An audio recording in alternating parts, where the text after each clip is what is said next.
নিজের ভুল বুঝে নতুন ও অনন্যার সামনেই কোমলিনীর কাছে ক্ষমা চাইল বর্ষা। হ্যাঁ বন্ধুরা, চিরসখা সিরিয়ালের আজকের পর্বে এমনটাই দেখতে চলেছি। গল্পের শুরুতেই দেখা যায় ঘরের ভেতর তখন অস্বস্তিকর নীরবতা।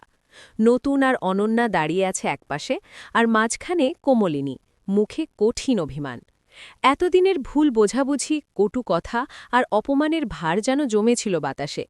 বর্ষা ধীরে ধীরে সামনে এগিয়ে এলো। তার চোখে স্পষ্ট অনুতাপ। নতুনের দিকে একবার তাকিয়ে আবার দৃষ্টি নামিয়ে নিল। তারপর সবার সামনে কোমলিনীর সামনে গিয়ে দাঁড়াল।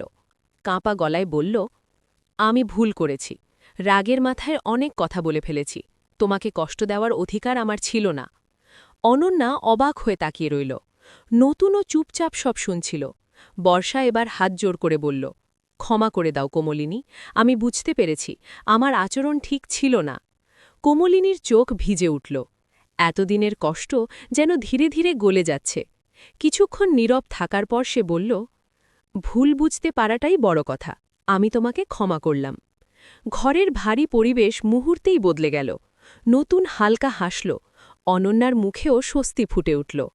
অবশেষে সত্য আর অনুতাপ মিলিয়ে সম্পর্কের নতুন অধ্যায় শুরু। আবার দেখা হবে পরের ভিডিওতে।